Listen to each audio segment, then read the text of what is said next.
At the reading, Dad announced that all 7 rental properties were going to my brother, leaving me with nothing. As the room erupted in applause, I didn't flinch. I simply smiled at the family attorney and asked, "Lawyer, you really don't know, do you?" The celebration died instantly.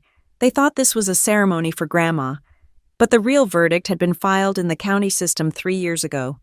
My name is Peyton Foster, and I was standing in the corner of a room that smelled of expensive perfume, old money, and absolute betrayal. It was just past 2 in the afternoon, but the heavy velvet curtains of my grandmother's living room were drawn tight against the Carolina sun, turning the space into a dim, air-conditioned theater. This was supposed to be a memorial. The invitation had called it a celebration of the legacy of Eleanor Price, but looking around at the 30 or so faces crowded into the high-ceilinged parlor, I knew better. This was a coronation. I stood with my back pressed against the cool plaster of the wall, my posture rigid. It was a habit I had never quite shaken after 6 years in the Air Force. Shoulders back, chin up, eyes scanning the perimeter.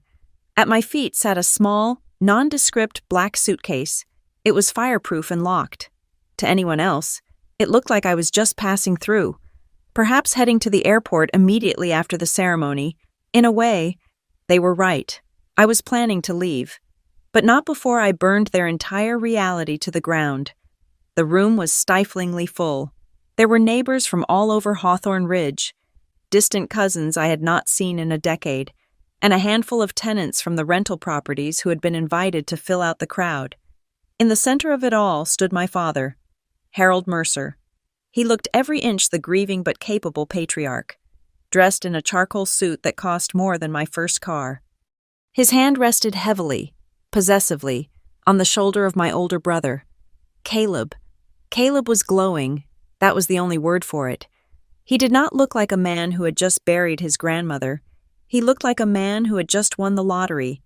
His fiancée, a woman named Jessica, who had already started redecorating the house in her mind, was clinging to his arm as if he were a life raft made of gold bullion. My mother, Janet, sat in the front row, dabbing at dry eyes with a lace handkerchief, looking between her husband and son with a gaze that screamed validation. I was the only one not looking at them with adoration. I was the glitch in their perfect family portrait. I was nearly 32 years old, a data analyst who spent her days finding patterns in chaotic numbers, and right now, the data was screaming. "Friends, family," my father began, his voice booming with that practiced baritone he used on the golf course. He gestured grandly to a large easel set up next to the fireplace. It displayed a map of Oak Ridge County, with 7 distinct red stars marking the locations of the rental properties. "We are here to honor my mother, Eleanor. She built something incredible. She built a foundation for this family." He paused for effect. The room went silent. You could hear the hum of the central air and the clinking of ice in glasses. "And she would want that foundation to remain strong," Harold continued, his grip tightening on Caleb's shoulder. "She believed in tradition. She believed in strength. That is why, in accordance with her wishes to keep the Mercer name at the forefront of this community, I am proud to announce the future of this estate." He looked around the room, making eye contact with the important guests, the ones whose opinions mattered to his social standing. He deliberately skipped over me. "All 7 rental properties," Harold declared, his voice swelling with triumph, "will be transferred immediately into the name of my son, Caleb Mercer. He has been my right hand. He is the natural successor to the Mercer Rentals legacy." The reaction was instantaneous. It was like a pressure valve had been released. The room erupted in applause. Men hooted and raised their whiskey glasses. Women leaned in to whisper congratulations to my mother. Caleb tried to look humble, hanging his head slightly, but the smirk tugging at the corner of his mouth gave him away. Jessica squealed, actually squealed, and buried her face in his chest, no doubt calculating the rent rolls in her head. I did not clap. I did not gasp. I did not step forward to object. I just stood there in the shadows, and I smiled. It was a small smile, barely a lift of the lips, to my family. This was my default expression, for 30 years. They had interpreted my silence as agreement and my quietness as submission. They saw a daughter who was low maintenance, the one who never asked for anything, the one who accepted the scraps of attention they tossed her way. They thought I was smiling because I was a good girl who was happy for her big brother. They were wrong. I was smiling because I was the only person in the room who knew that the map on the easel was meaningless. Harold basked in the applause for a long moment before raising his hand for silence. The room quieted down, expecting a toast. Instead, my father decided he needed one last ego stroke. He needed to address the elephant in the room, or rather, the mouse in the corner. He turned his body toward me. For the first time all afternoon, 30 pairs of eyes shifted to the back of the room. I felt the weight of their stares, heavy with pity and judgment. "Now, I don't want anyone to think we have forgotten Peyton," Harold said, his voice dripping with a condescending sweetness that made my stomach turn. He chuckled, a low rumble that invited the room to share in the joke. "But we all know Peyton. She is the independent one, always has been. She went off to the military. She has her little job in the city with her computers." He spread his hands, grinning at the crowd. "My daughter doesn't need handouts," he announced, delivering the final blow disguised as a compliment. "She can handle herself. She is a survivor. So, she gets the gift of freedom from responsibility. Caleb gets the burden of the assets." The room rippled with polite, knowing laughter. It was a cruel sound. It was the sound of a group of people agreeing that I was worth less, and feeling virtuous about it. My mother nodded vigorously, mouthing the words, "She's so strong," to a neighbor. They were rewriting history in real time, turning my disinheritance into a character trait. I kept my hands clasped in front of me. I did not flinch. I locked my knees to keep from shaking, not from fear, but from a rage so cold it felt like ice water in my veins. "Well said, Harold." Mr. Gallagher spoke up. Mr. Gallagher was the family attorney.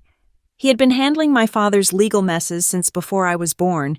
He was a man of expensive suits and cheap morals, the kind of lawyer who billed you for the time he spent thinking about your case in the shower. He was standing by the fireplace, a thick leather briefcase open on the table in front of him. "If everyone is ready," Mr. Gallagher said, adjusting his wire-rimmed glasses, "I have the documents prepared to formalize the transfer. It is a standard probate filing, executing the will as Harold has outlined. We can get the signatures done now and continue the celebration." He pulled out a stack of crisp, white paper, the will, the document that would legally cement Caleb as the landlord of 7 families and the owner of millions of dollars in real estate. This was it. The point of no return. I took a breath. It was the same breath I used to take before analyzing a critical supply chain failure in a combat zone. Steady, controlled. I took one step forward. My heel clicked sharply on the hardwood floor. The sound was small, but in the anticipatory silence of the room, it was a gunshot. "Mr. Gallagher," I said. My voice was not loud, but it projected perfectly. It cut through the hum of the air conditioner and the murmurs of the guests. It was the voice of someone who used to give briefings to colonels. "Mr. Gallagher looked up, blinking, as if a piece of furniture had just spoken to him. Harold frowned, his smile faltering. Caleb looked annoyed, like I was interrupting his victory lap. "Peyton, honey," my mother hissed from the front row. "Not now." I ignored her. I kept my eyes locked on the lawyer. I walked out of the shadow of the corner, dragging my small suitcase with me.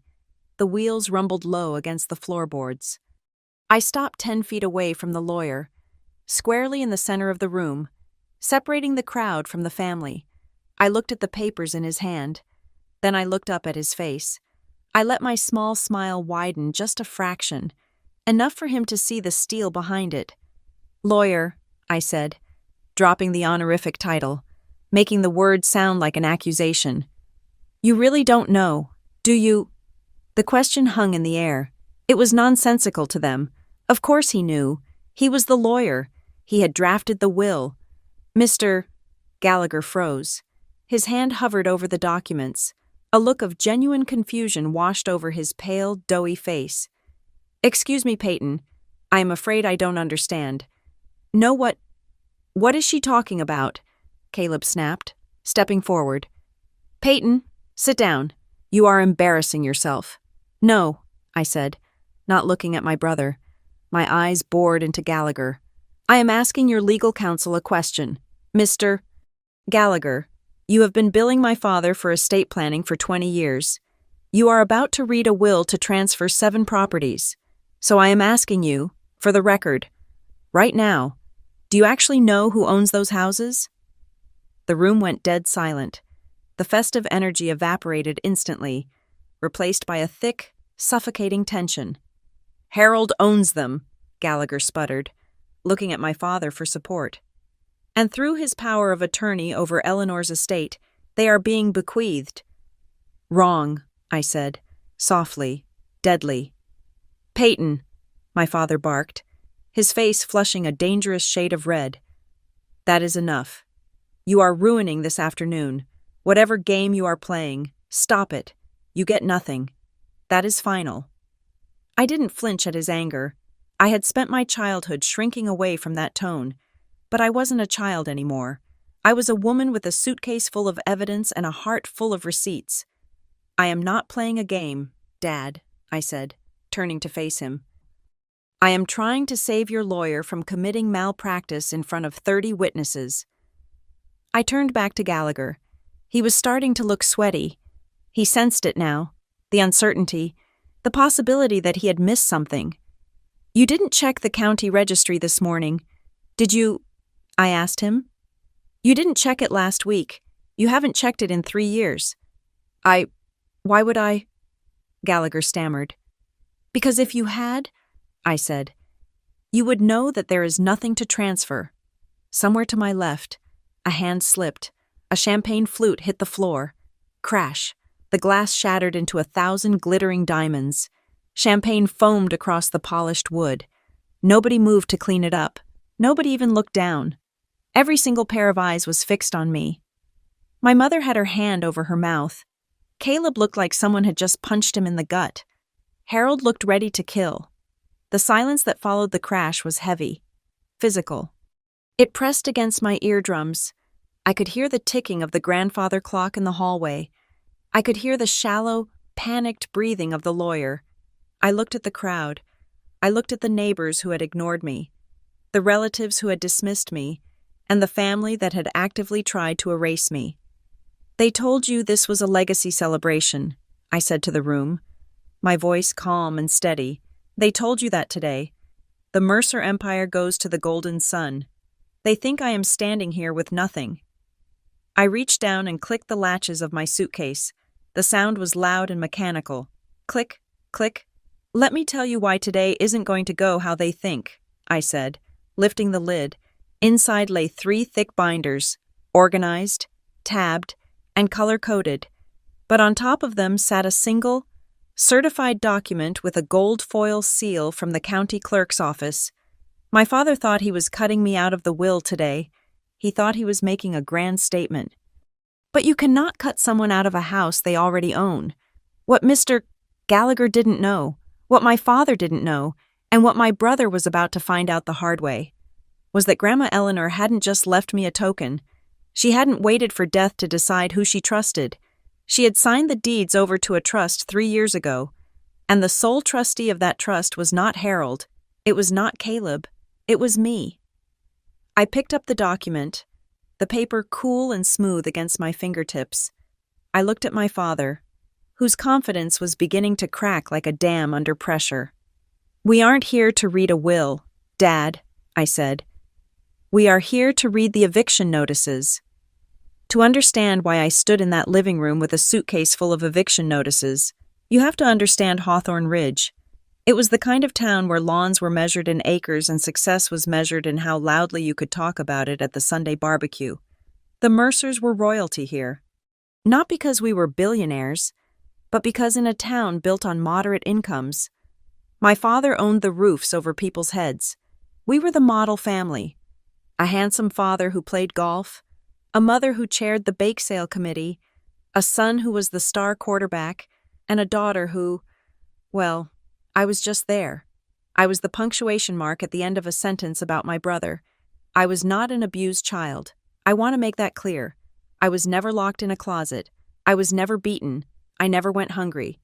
If you looked at the police reports or school records, the Mercer household was spotless. My tragedy was not violence. My tragedy was silence. I was the child who didn't need anything. So I got exactly that. Nothing. The inequity started so early that I don't remember a time without it. It was just the atmosphere we breathed. Caleb was 2 years older than me, and from the moment he could walk, he was crowned the Prince of Mercer Rentals. My father, Harold, loved to say that real estate was a blood sport, and he was training his gladiator. I remember my 10th birthday. I had asked for a telescope. I wanted to see things that were far away, things that were bigger than Hawthorne Ridge. I came downstairs to a politely wrapped box containing a winter coat and a calculator. My mother, Janet, kissed my forehead and told me that I was such a practical girl. She said I was growing so fast and I needed good clothes for school. She said the calculator was because I was so good at math, and I didn't need toys to be entertained. "You are smart, Peyton," she said, smoothing my hair. "You don't need much. You are self-sufficient." 2 months later, for Caleb's 12th birthday, they drove a brand new dirt bike onto the front lawn.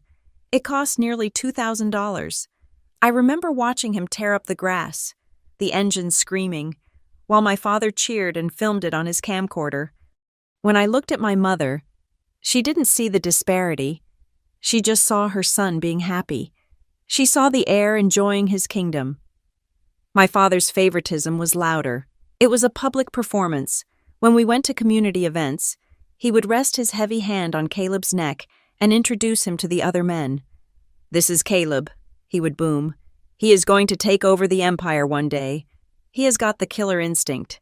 And then, if someone happened to look down and see me standing by his hip, he would add, "And this is Peyton. She is bright. She will probably go off to college somewhere and find a nice office job." It wasn't an insult, technically, but the subtext was clear. Caleb was the legacy. I was a guest who would eventually leave. The pain of being invisible is a slow ache.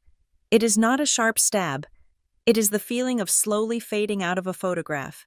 I learned to be quiet because when I spoke, nobody really listened. I learned to fix my own problems because if I asked for help, I was told that I was the easy one, and I shouldn't complicate things. I became an expert at navigating my own life because the navigational charts of the family were all drawn for Caleb. One memory stands out, sharp as a shard of glass. It was the spring of my 8th grade year. I had entered the regional science fair. I had spent 3 months building a complex model demonstrating soil erosion and structural stability in flood zones. It was detailed, data-driven, and frankly, brilliant for a 14-year-old. I won first place. It was the biggest academic achievement of my life up to that point. The awards ceremony was on a Tuesday evening. I had reminded my parents every day for a week, but that Tuesday happened to be the same day Caleb had a scrimmage game, not a championship, not a playoff, a practice game. I stood on the stage in the school auditorium, holding my blue ribbon and a certificate. I looked out into the dark audience, scanning the rows of parents taking photos. I looked for Harold's gray suit. I looked for Janet's floral blouse. I saw nothing but empty seats where they should have been. When I got home, the house was loud. Caleb had thrown a touchdown pass during the scrimmage, and they were reliving it over a bucket of fried chicken. When I walked in, ribbon in hand, the room didn't stop. "Hey, kiddo," my father said, barely glancing up from the sports section. "How was the school thing?" "I won," I said, my voice small. "First place." "That is nice," he said, turning the page. "Good job." That was it. No hug, no celebration, no, "I am proud of you." Later that night, my mother came to my room with a slice of grocery store cake. She sat on the edge of my bed and sighed. "I am sorry we missed it, honey," she said. "But you know how important football is to Caleb. He needs our support right now. He is under a lot of pressure." She looked at my ribbon on the desk. "Maybe let's keep the bragging to a minimum tomorrow at breakfast," she whispered. as if asking for a favor. Caleb played well, but the team lost. He is sensitive. I don't want him to feel bad that you won something when he is down. I nodded. I ate the cake. It tasted like ash. That was the night I realized that in the Mercer economy, my success was a currency that could only be spent if it didn't devalue Caleb's ego. Dinner conversations were a torture chamber of exclusion. We sat at a round mahogany table, but the dialogue was a straight line between my parents and Caleb. They talked about his grades, which were average. They talked about his dates. They talked about his future in the business. I was thinking we should raise the rent on the Elm Street property, Caleb would say, puffing out his chest, repeating something he had heard Dad say 1,000 times. That is my boy, Harold would beam, pointing his fork at him. Smart. Squeeze the market. If I tried to interject, if I tried to talk about my interest in architecture or mathematics, the air would leave the room. They would nod politely, give a generic, "That is nice, dear," and then pivot immediately back to Caleb. So, son, do you need new cleats for Friday? You are so independent. Peyton, they would say when I stopped trying. You figure things out. We never have to worry about you. They didn't realize that "we never worry about you" actually meant we never think about you. But there was one person who saw me. My grandmother, Eleanor Price, lived in the guest cottage behind the main house. She was the true source of the money. The 7 rental houses had belonged to her husband, and she had managed them with an iron fist in a velvet glove until her health began to slow her down. She was a small woman with sharp eyes that missed nothing. While Harold was busy turning Caleb into a businessman, Grandma Eleanor was quietly watching me. You have the site, Peyton, she told me one afternoon. I was sitting on her porch, reading a book while Caleb was in the main yard, loudly directing a landscaping crew my father had hired. What site? I asked. You see the cracks, she said, sipping her iced tea. Everyone else looks at the paint, but you look at the foundation. You see what people are trying to hide. Grandma Eleanor started inviting me on her check-ins. My father took Caleb on collections. There was a difference. When Dad took Caleb, it was about power. It was about showing up in the big truck, banging on doors, and reminding the tenants who owned the roof. It was about intimidation and the bottom line. Caleb loved it. He loved the authority. He came back strutting, talking about deadbeats and compliance. But when Grandma took me, we took her old sedan. We didn't go to collect checks. We went to see the people. A house is just wood and brick until a person lives in it, she told me as we drove to a small bungalow on the edge of town. If you treat the house like an ATM, it will break. If you treat the tenant like an enemy, they will destroy it. I watched her talk to Mrs. Higgins, a single mother who was late on rent because her car had broken down. My father would have threatened eviction. Grandma Eleanor sat at her kitchen table, drank coffee, and worked out a payment plan that split the arrears over 6 months. Look at the sink. Peyton, Grandma whispered to me while Mrs. Higgins was getting sugar. I looked. It is dripping.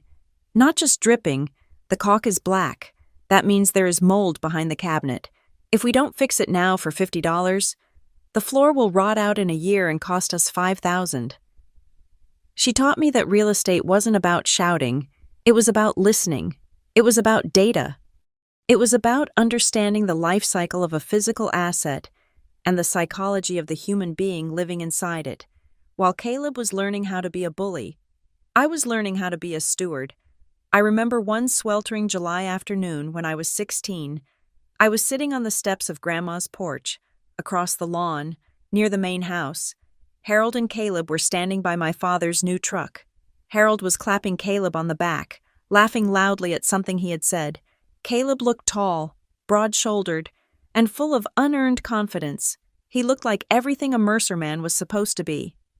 "Look at him," Harold shouted, his voice carrying across the grass.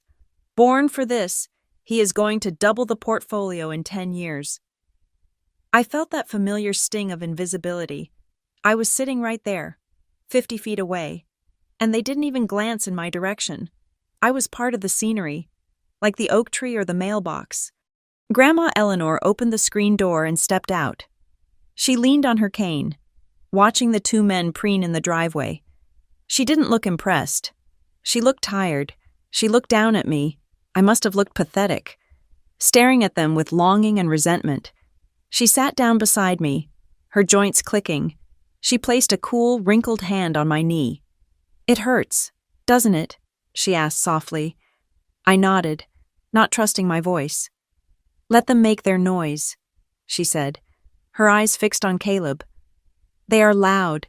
They are flashy. They think that because they are making noise, they are in control." She turned my face so I had to look at her. Her eyes were clear, fierce, and conspiratorial. "You are quiet, Peyton, and because you are quiet, they think you are weak. They think you are not there." She squeezed my knee. "But one day, you are going to learn that invisibility is not a curse. It is a weapon. When they don't look at you, they don't see what you are doing. They don't see what you are building." She looked back at Harold and Caleb, who were now high-fiving. "Someday," she whispered, a promise hanging in the humid air, "the fact that nobody noticed you is going to be the greatest advantage you have. They won't see you coming until you are already standing over them." I didn't fully understand her then. I just thought she was trying to make me feel better about being the unloved daughter, but sitting there on that porch, watching the golden boy shine. I stored her words away. I filed them in the deep archives of my mind, right next to the structural integrity of flood zones and the cost of rotting floorboards. I didn't know it yet, but my education had begun. Caleb was learning how to inherit a fortune. I was learning how to protect one. At 19 years old, I received a letter that I thought would change the dynamic of my family. It was an acceptance letter to a university 2 states away, accompanied by a partial academic scholarship. I remember standing in the kitchen, holding the thick envelope, feeling a surge of pride that I foolishly expected my parents to share. When I told them over dinner, my father, Harold, didn't look up from his steak. He took a sip of his red wine and chuckled. "Well," he said, wiping his mouth, "finally someone is going to clear out some of the clutter in the upstairs bedrooms. That was it. No congratulations, no questions about the program, just a joke about my absence being a convenience for his storage needs." A week later, I sat down with my mother to go over the finances. The scholarship covered tuition, but I needed help with housing and a specific advanced mathematics course I wanted to take over the summer to get ahead. The cost was about $3,000. Janet looked at the spreadsheet I had prepared. She sighed, the same weary sigh she used when the grocery store was out of her favorite brand of coffee. "Oh, Peyton," she said, sliding the paper back across the table. "We just can't right now. Caleb has been scouted by a semi-pro league, and we need to upgrade his home gym. Professional equipment is incredibly expensive. You know." I stared at her. "Mom, it is for math. It is for my degree." "You are smart," she said, giving me that tight, dismissive smile. "You can figure it out. Get a job on campus. You have always been so good at managing on your own." That phrase again. You can handle it. It wasn't a compliment. It was an abdication of duty. It was permission for them to ignore me while they poured every resource into Caleb's athletic delusions.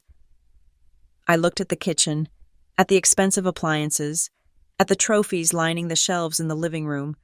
I realized then that staying in Hawthorne Ridge was not just stagnant, it was suffocating. I didn't need a summer job. I needed an escape velocity. The next morning, I didn't go to the university registrar. I walked into a strip mall 3 towns over and sat down at a metal desk across from a man in a blue uniform. I signed the papers before lunch. I joined the Air Force not because I was a patriot, and not because I wanted adventure. I joined because I wanted a paycheck that didn't depend on whether my brother needed new shoulder pads. I joined because I wanted to exist in a world where my last name didn't mean the one who comes second. Leaving home was anticlimactic.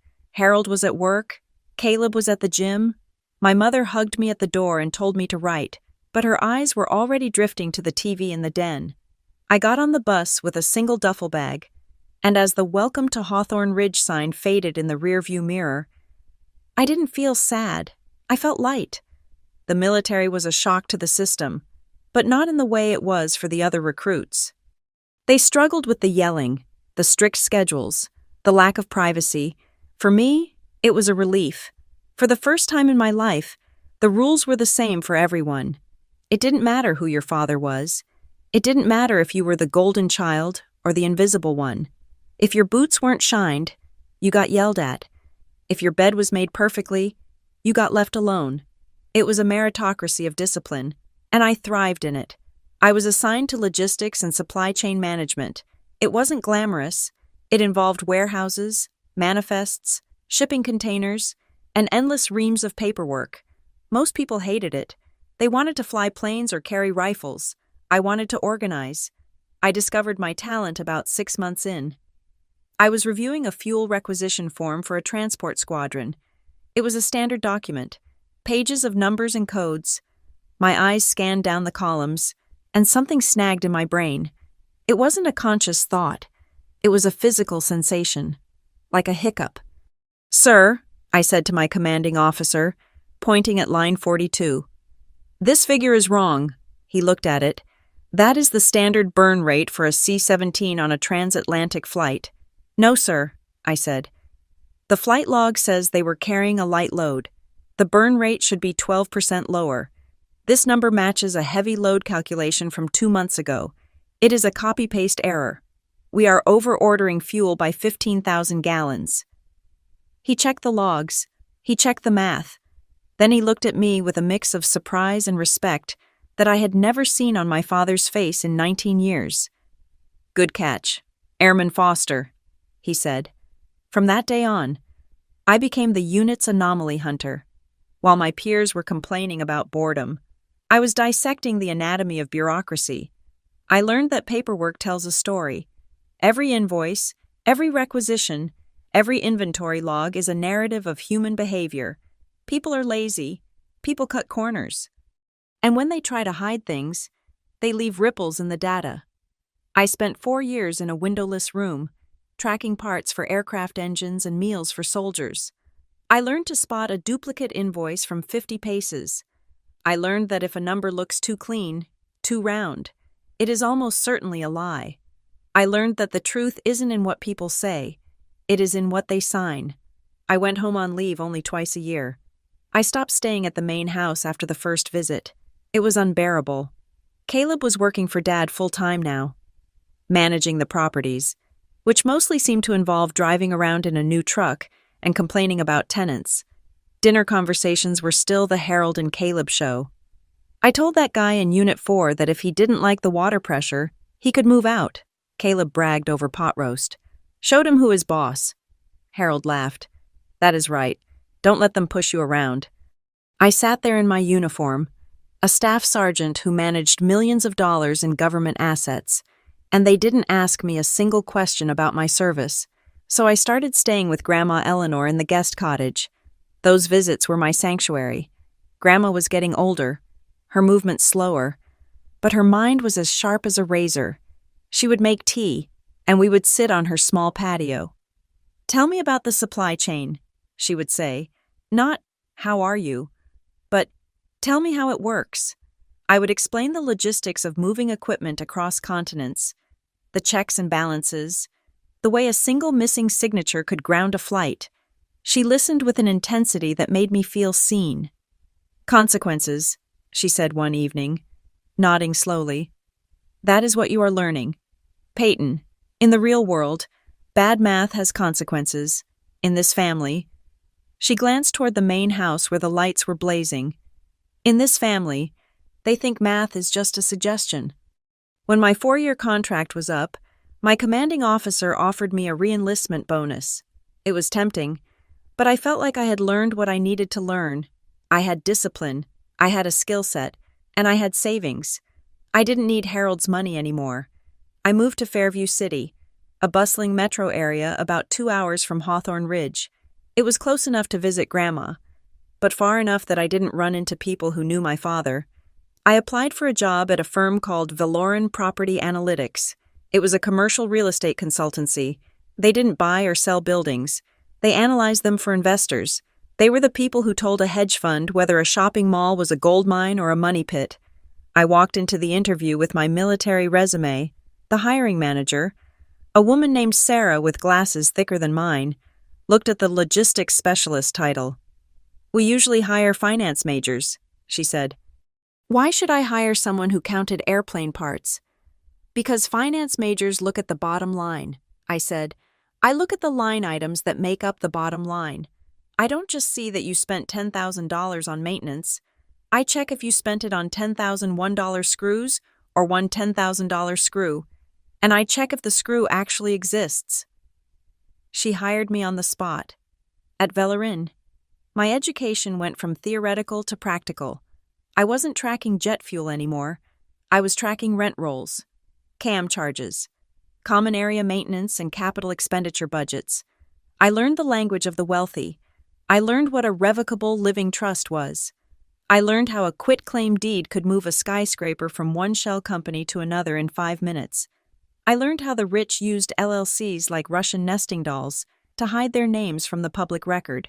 It was dry, tedious work, and I loved it. It was like solving a puzzle where the pieces were made of money. About 8 months into the job, I was auditing a portfolio for a client who was buying a chain of apartment complexes. The seller claimed the buildings were in pristine condition, justifying a high asking price. I was going through the maintenance logs for a building in Ohio. I noticed a pattern. Every month, there was a charge for emergency HVAC repair. The amount was always just under $500. In corporate accounting, $500 is often the threshold where you need a manager's approval. Anything under that, a property manager can just sign off on. I pulled the invoices. They were from a company called Rapid Air Fix. The address on the invoice was a residential house. I looked up the incorporation documents for Rapid Air Fix. The owner was the brother-in-law of the property manager. It was a kickback scheme. The manager was billing the building for repairs that never happened, keeping the charges small enough to avoid scrutiny, and splitting the cash with his brother-in-law. Over 5 years, they had stolen nearly $30,000. I sat back in my ergonomic chair, staring at the glowing screen. The realization hit me not with a bang, but with a slow, cold creep. I knew this pattern. I had seen these numbers before, not on a spreadsheet in a high-rise office, but on scraps of paper scattered on the kitchen table in Hawthorne Ridge. I remembered Caleb complaining about emergency plumbing calls. I remembered him telling Dad that he needed cash for a quick fix on the roof of the Maple Street house. I remembered the way he would wave a handwritten receipt at Harold, and Harold would just wave him off, trusting him blindly. "Just handle it, son," Harold would say. "I don't want to be bothered with the details." The details, that was where the devil lived. For years, I had assumed Caleb was just incompetent or lazy, but looking at that fraud case on my monitor, a darker thought took root. Caleb wasn't just bad at his job. He was smart enough to know that Dad didn't check the receipts. My first thought wasn't about exposing them. I didn't care about Harold's money. If he wanted to let his son rob him, that was his problem. But then I thought of Grandma Eleanor. The 7 rental houses technically belonged to the estate of her late husband, but she was the one who relied on the income. Harold managed it, but it was her legacy. If Caleb was siphoning money out of the operating accounts with fake repairs, he wasn't just stealing from a faceless corporation. He was stealing from the woman who sat on her porch and taught me how to listen to dripping faucets. I closed the file on my computer. The office was quiet. The hum of the server room the only sound. I felt a shift inside me. The soldier was waking up. The analyst was clocking in. I wasn't the little girl waiting for a pat on the head anymore. I was a professional hunter of discrepancies, and I had a feeling that if I looked closely at the Mercer family books, I was going to find a lot more than just a dripping sink. I picked up my phone and dialed Grandma's number. It was time to ask some questions, not as a granddaughter, but as an auditor. The phone call came on a rainy Sunday morning, the kind of gray, listless day where the sky seems to press down on the rooftops. I was in my apartment in Fairview City, drinking black coffee and reviewing a zoning map for a client, when Grandma Eleanor's name flashed on my screen. She never called early. She was a woman of strict social protocols who believed that disturbing someone before noon on a weekend was a cardinal sin. When I answered, her voice was not the steel-reinforced sound I was used to. It was thin. It wavered, like a radio signal losing its connection. "Peyton," she said, "if you are not busy, could you come out to the lake house? I have some papers here. I am looking at them, and I don't think I am reading them right." I drove out immediately. Grandma Eleanor had moved to a small, cedar-shingled cottage on Lake Briar about 5 years ago, leaving the main house in Hawthorne Ridge to my parents. It was her retreat. It was quiet there, surrounded by pines and the lap of water against the dock. When I arrived, the house smelled of lavender and old paper. She was sitting at her small dining table, wrapped in a knitted shawl despite it being a mild day. Spread out before her were 2 distinct stacks of documents. On the left was a chaotic pile of receipts and handwritten ledgers Caleb's system. On the right was a neat stack of bank statements from the trust account. "Make yourself some tea, dear," she said, gesturing to the kitchen. She didn't look up. Her finger was tracing a line on one of the bank statements. I poured a cup and sat opposite her. I didn't ask what was wrong. I waited. She pushed the piles toward me. "Your father says Caleb is doing a wonderful job managing the rentals," she said. Her voice was neutral, devoid of emotion, which was far more terrifying than if she had been angry. "He says the profits are down because the market is tough and the houses are old. He says repairs are eating up the margin." She looked at me, her eyes sharp and clear behind her reading glasses. "I may be 80 years old, Peyton, and I may not know how to use that iPad you bought me very well, but I know how to add and subtract. Take a look." I pulled the stack toward me. My analyst brain clicked on instantly. I wasn't the granddaughter anymore. I was the auditor. The first thing I noticed was the lack of professional formatting.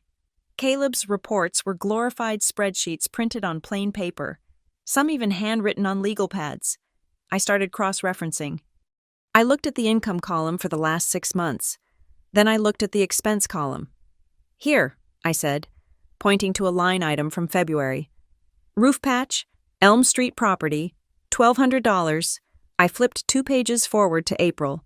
"Roof patch, Elm Street property, $1,400. I looked at June. "Emergency roof repair, Elm Street, $800. I looked up at Grandma. "He has paid to patch the same roof 3 times in 5 months. If a roof needs that much patching, you replace the roof, and look at the vendor." It just said, "Cash Handyman," scrawled in Caleb's handwriting. No invoice number, no company letterhead. "Keep looking," Grandma said softly. I turned my attention to the occupancy logs.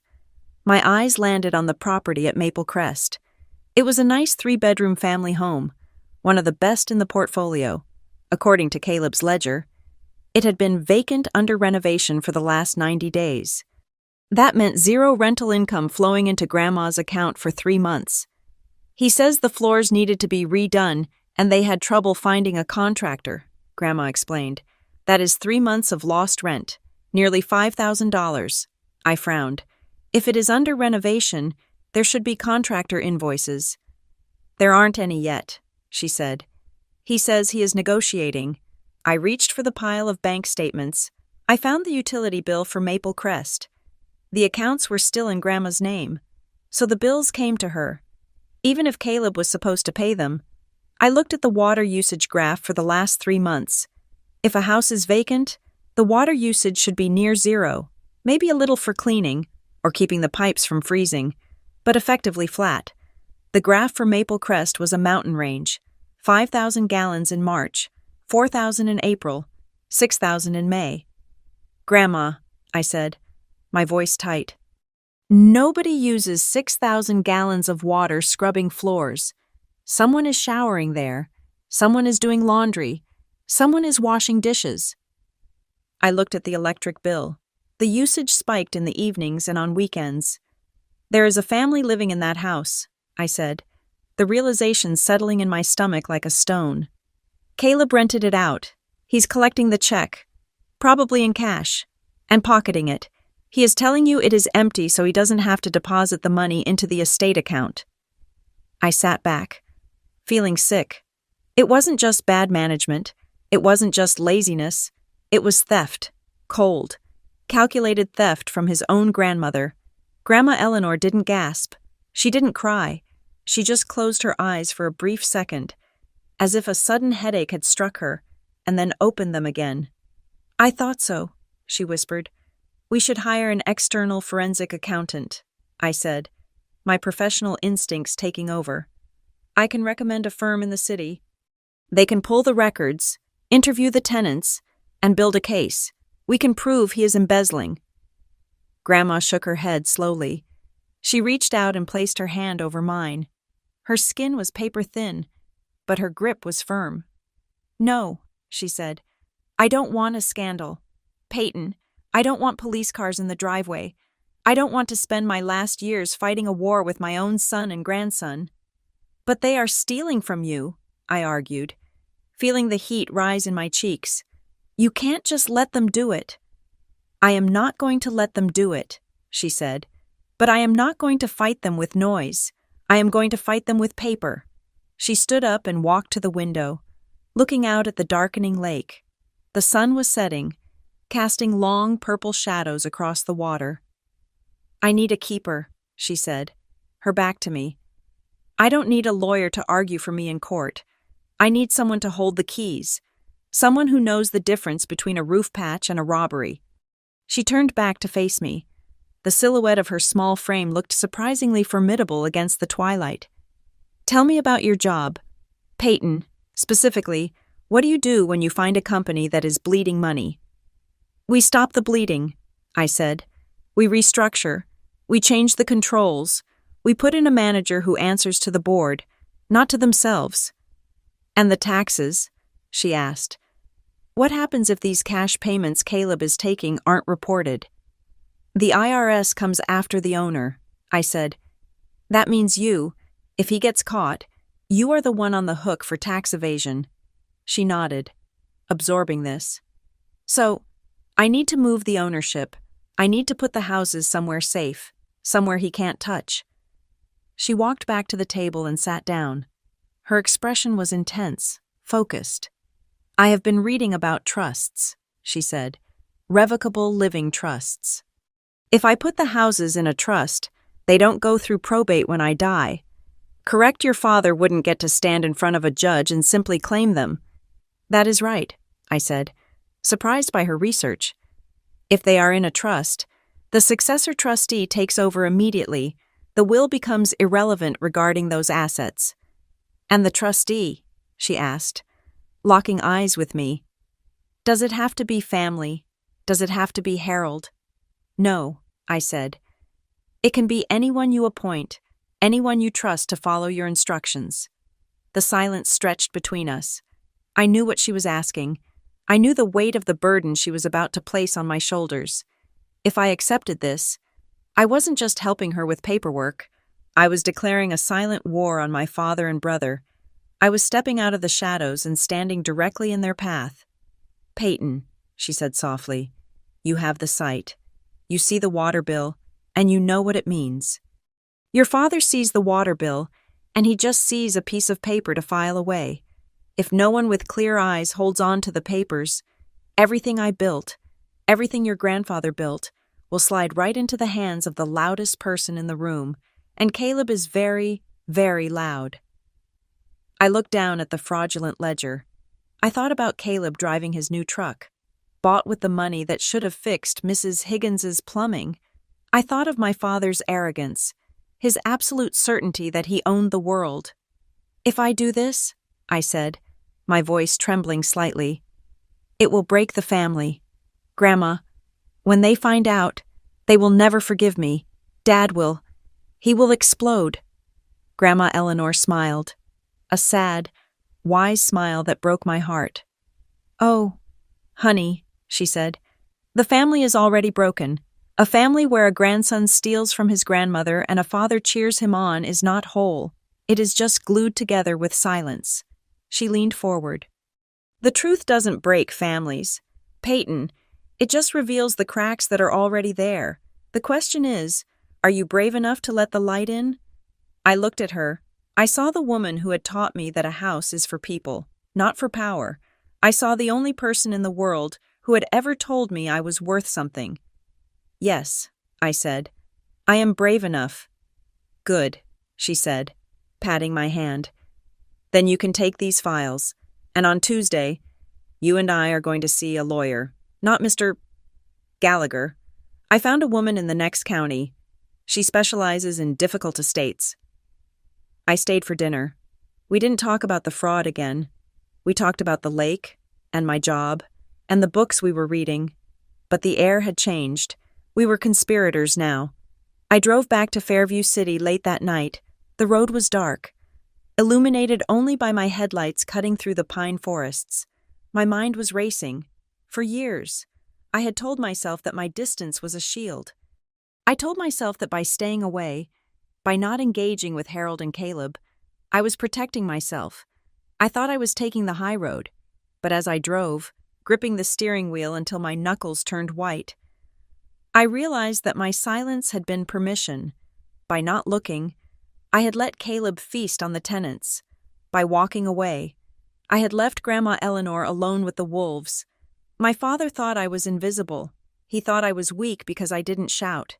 I looked at the passenger seat, where the stack of bank statements sat in a plastic folder. I wasn't invisible. I was camouflage, and they were never going to see me coming. 3 days later, I took a personal day from Velerin. I didn't tell my boss why. I just said I had a family legal matter to attend to, which was ironically the most honest thing I had said in weeks. I drove to pick up Grandma Eleanor at 9 in the morning. She was dressed in her Sunday best, a navy blue dress suit, and a string of pearls that Harold had tried to convince her to sell years ago. She looked like she was going to church, but her grip on her handbag suggested she was going to war. We didn't go to Mr. Gallagher's office in downtown Hawthorne Ridge. Gallagher was a fixture of my father's world. He played golf at the same club, drank the same scotch, and undoubtedly shared the same dismissive opinion of women in business. Instead, we drove 30 miles south to a nondescript office park in a neighboring county. The sign on the door read, Navarro Associates Estate Planning and Elder Law. Ms. Navarro was everything Gallagher was not. She was young, perhaps 40, with sharp eyes and a desk that was organized with surgical precision. She didn't offer us coffee or make small talk about the weather. She had the files Grandma had sent over already spread out on her desk. Mrs. Price? Ms. Navarro said, greeting Grandma with a nod. And this must be Peyton. She looked at me, assessing. It wasn't a warm look, but it was respectful. It was the look of a general inspecting a new lieutenant. I have reviewed your request, Mrs. Price, Navarro began, tapping a thick stack of documents. You want to establish a revocable living trust, and you want to transfer the titles of your real estate assets into that trust immediately. That is correct, Grandma said, sitting with perfect posture. And you understand the difference between this and a will? Navarro asked. It was a test. She needed to ensure Grandma was competent. A will is a letter you write to a judge asking him to please give your things away after you are dead, Grandma said sharply. And while the judge is deciding, my son Harold will be arguing, and my grandson Caleb will be spending money he doesn't have. A trust is different. A trust happens now, Navarro smiled. It was a genuine smile. Exactly. Think of the trust as a box. Right now, you hold the houses in your hands. If you die holding them, they fall to the floor, and the court has to pick them up. Today, we are going to put the houses inside the box. You hold the box. When you pass, you just hand the key to Peyton. The box doesn't fall. The court doesn't get involved. And most importantly, Harold doesn't get a say. She turned to me. Peyton, you are being named the successor trustee. That means the moment Eleanor is incapacitated or passes away, you step into her shoes. You don't own the houses for yourself to buy a yacht. You own the legal responsibility to manage them according to the rules of the trust. Do you understand? I do, I said. I am the fiduciary. Good, Navarro said. Now, let's look at the assets. She pulled out 7 distinct documents. These were quitclaim deeds. We have the duplex on Brookline Terrace, she listed, the single-family home on Pine Hollow, the 3 units on Riverbend Lane, the Maple Crest House, the 2 cottages on Elm Street. As she read the addresses, I felt a cold sweat prickle on the back of my neck. These weren't just houses. These were the crown jewels of the Mercer identity. My father built his entire self-worth around being the manager of these properties. Caleb was currently driving around town acting like he owned them. We are going to sign these deeds today, Navarro explained. They transfer the property from Eleanor Price, individual, to Eleanor Price, trustee of the Price Mercer Living Trust. Once we record these with the county, the legal owner of the property is the trust, not you. Eleanor, the trust. She flipped to the middle of the heavy trust document. I have also included the specific protective clauses you asked for, Navarro said, glancing at Grandma. Clause 14b explicitly states that Harold Mercer and Caleb Mercer are disqualified from serving as trustees due to conflicting financial interests. And Clause 19 is the no duress provision. It states that any amendment to this trust made by you must be witnessed by your personal attorney me to be valid. That means if they drag you to a notary and force you to sign a paper giving them the houses, it is automatically void.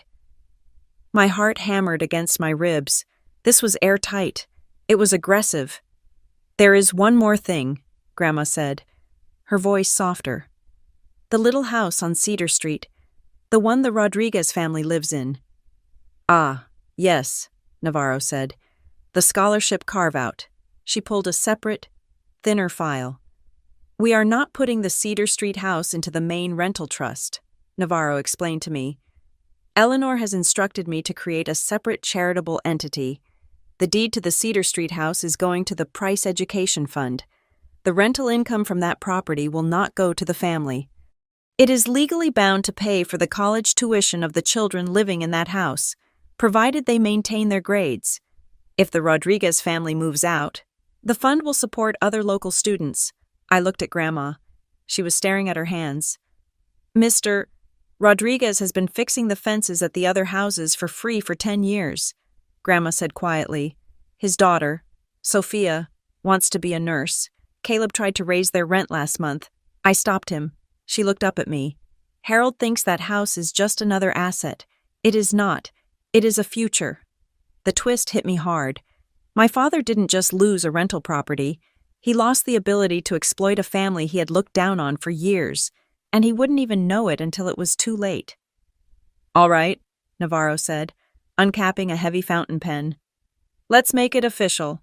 She called in a notary public, a stern woman named Brenda with a heavy embosser stamp. The next hour was a blur of ink and paper. Sign here. Grandma's hand was steady. She didn't hesitate. Her signature was a loop of defiance. Sign here. I signed as the future successor trustee. My hand shook slightly, not from fear, but from the sheer weight of what we were doing. We were rewriting the reality of my family. We were effectively stealing the kingdom back from the king before he even knew he had been deposed. Ka-chunk. The notary stamp hit the page. It sounded like a gavel. Ka-chunk. Ka-chunk. 7 houses, 7 deeds, 7 nails in the coffin of Caleb's inheritance. When the last document was signed, Navarro gathered the deeds into a neat stack. I am going to the Register of Deeds office personally this afternoon, she said. I will file these. Once they are stamped and assigned a recording number, it is done. It is public record. Won't Dad see it? I asked, the old fear creeping in. Won't Gallagher see it? Navarro laughed, a dry, cynical sound. Peyton, in my 20 years of law, I have learned one thing about men like your father and lawyers like Gallagher. They are arrogant. They assume that because they wrote a will 10 years ago, the world stopped spinning. They don't check the public record because they think they are the record. Unless they try to sell one of these houses, or refinance them, they won't look. And since the trust allows Eleanor to keep using the bank accounts as normal, Nothing will change on the surface. She handed me a folder containing photocopies of everything we had just signed. Keep these safe, she warned. These are your shield. When the time comes, and it will come, you don't need to argue. You just need to show the recording numbers. We left the office into the bright midday sun. I felt lighter, but also terrified. I was walking around with a nuclear launch code in my tote bag. Grandma was quiet on the drive back. We stopped for lunch at a roadside diner, eating grilled cheese sandwiches in a comfortable silence. She looked tired, but peaceful. When we got back to her cottage, the sun was beginning to dip low. Grandma asked me to help her with one last thing. She went to her bedroom closet and pulled out a shoebox. Inside were old drafts of wills, handwritten notes about who gets the china, and a letter Harold had written her years ago urging her to simplify her assets by signing them over to him. "Bring the matches," she said. We went out to the stone fire pit in the backyard. Near the edge of the lake, the water was calm, reflecting the orange and pink of the sky. Grandma tossed the papers into the pit. I struck a match and lit the corner of Harold's letter. The flame caught, curling the paper, turning the heavy black ink into gray ash. We watched the fire consume the old plans. We watched the expectations of the Mercer family turn into smoke and drift away over the water. "People think promises matter," Grandma said, watching a spark fly up into the twilight. "Your father thinks that because he is my son, the world owes him my legacy. He thinks that because he talks about taking care of me, he has earned the right to my things." She turned to me, her face illuminated by the dying fire. "But promises are just words. Peyton, people remember promises when it is convenient for them. Harold remembers the promises he thinks I made, but he forgets the ones he broke." She pointed to the fire, where the last of the paper was crumbling. "Paper is different. Paper doesn't care if you are a good son or a bad son. Paper doesn't care if you cry or if you shout. The court doesn't remember feelings. It remembers dates, signatures, and stamps." She looked me dead in the eye. "You have the paper now. Don't tell your mother. It would only hurt her. And she would tell Harold in a second, because she thinks peace is more important than justice. Don't tell Caleb. Let him play businessman for a little while longer." "I won't," I promised. "Wait," she commanded. "Wait until they try to erase you. Wait until they try to make you disappear completely. And when they do, when they forget that you are a person with a name and a right to be here," she smiled, a mischievous, dangerous smile that I saw reflected in my own reflection in the mirror sometimes. "That is when you let the paper do the talking." I drove home that night with the secret burning a hole in the passenger seat. I felt like a spy in my own life. I was going to go back to work. I was going to go to family dinners. I was going to listen to Caleb brag about his empire. And every time he spoke, I was going to think of the recording numbers sitting in a fireproof safe in my apartment. Book 402, page 891. Book 402, page 895. They were just numbers. But to me, they were the coordinates of a bomb that was ticking toward the day my father would finally realize he wasn't the king of anything. Grandma Eleanor died on a Tuesday, just as the sun was beginning to crest over the tops of the pines that lined Lake Briar. It was a stroke, mild at first, then sudden and final. She didn't suffer.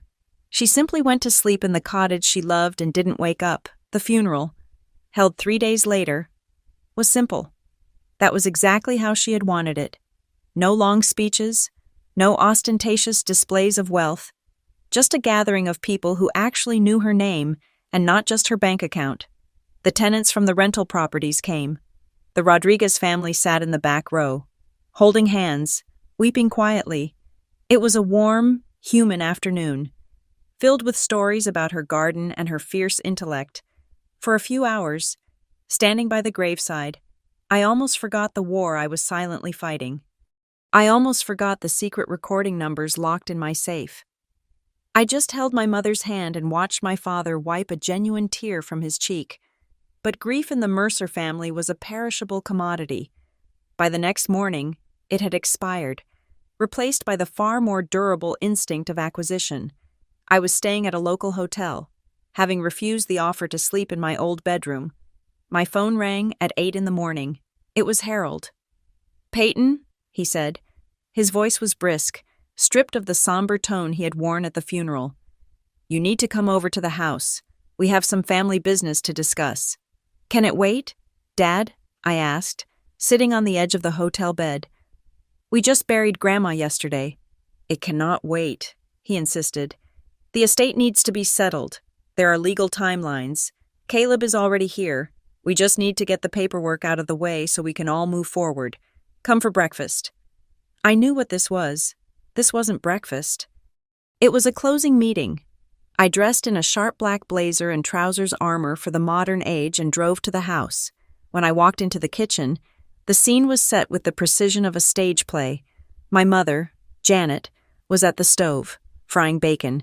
The smell of grease and coffee hung heavy in the air. Caleb was sitting at the head of the breakfast table, his legs crossed, one foot bobbing rhythmically. He was wearing a polo shirt with the logo of the local country club. He looked relaxed, almost bored. Harold stood by the window, holding a manila folder. "Sit down, Peyton," Harold said, gesturing to the chair opposite Caleb. "Coffee." "I am fine," I said. I sat down, keeping my back straight. Harold placed the folder on the table. It was thin. It wasn't a stack of tax returns or a box of deeds. It was a single, stapled document, perhaps 5 pages long. "We know this is a hard time," Harold began, leaning his knuckles on the table, looming over me. "But Mr. Gallagher advised us to handle the administrative side of things quickly. It saves on taxes, and it prevents the state from freezing assets." He slid the document toward me. "This is just a standard formality," he said. "Since Caleb has been managing the business for the last few years, and since you have your own career in the city, we thought it best to keep the rental portfolio intact. Splitting it up would just be a mess. You understand that, right?" I looked down at the paper. The title was printed in bold. Capital letters. Waiver of inheritance interest and consent to distribution. I didn't touch it. I just read the upside-down text. "So," I said, my voice calm, "you want me to sign away my claim to the estate?" "It is not about signing away claims," Caleb chimed in. He spun a pen between his fingers, a nervous tic he had when he was trying to look superior. "Come on, Peyton, you hate Hawthorne Ridge. You are never coming back here. You don't know the first thing about managing tenants. Dad and I are just trying to save you the headache." "The headache of owning 7 income-generating properties?" I asked, looking him in the eye. "The headache of liability," Harold corrected quickly. "Taxes, insurance, maintenance. It is a beast. Peyton, you have a good job. You are independent. We are just trying to streamline things so the business doesn't go under." My mother brought a plate of eggs to the table and set it down with a clatter. She looked pale, her eyes rimmed with red. She put a hand on my shoulder. It felt heavy. "Please, honey," she said, her voice trembling. "Just sign it. Your father is so stressed. His blood pressure has been through the roof. I can't handle any fighting. I just want everyone to be happy and safe. If you sign this, everything stays simple. We can just be a family." It was a masterclass in emotional manipulation. Janet Mercer had spent 30 years keeping the peace by forcing me to surrender, to her. Peace meant Harold getting what he wanted and me not complaining about it. I picked up the document. I flipped past the first page, scanning the legalese. It was standard Gallagher work. It stated that I, Peyton Foster, acknowledged that I had received sufficient consideration, which usually meant 0, and that I voluntarily waived any right to contest the distribution of the Eleanor Price estate, specifically the real property assets. It was a trap. If I signed this, the trust I held would be challenged. They could argue in court that I had knowingly renounced my rights, potentially creating a legal conflict between the deed and the waiver. "Mr. Gallagher prepared this yesterday," I asked. "He had it ready," Harold said, checking his watch. "He knows the family situation. He knows you are disconnected from the business." Disconnected. That was the word. Not excluded. Not ignored. Disconnected, as if it were a technical glitch and not a deliberate strategy. I see, I said. So just sign it, Caleb said, reaching for the coffee pot. Then you can go back to Fairview and pretend none of this boring stuff exists. I closed the folder. I placed both hands on top of it. The kitchen went quiet. The only sound was the sizzling of the bacon pan cooling on the stove. No, I said. Harold blinked. Excuse me. I said no, I repeated, my voice steady. I am not signing this. The atmosphere in the room shifted instantly. The fake warmth evaporated. Harold's face hardened.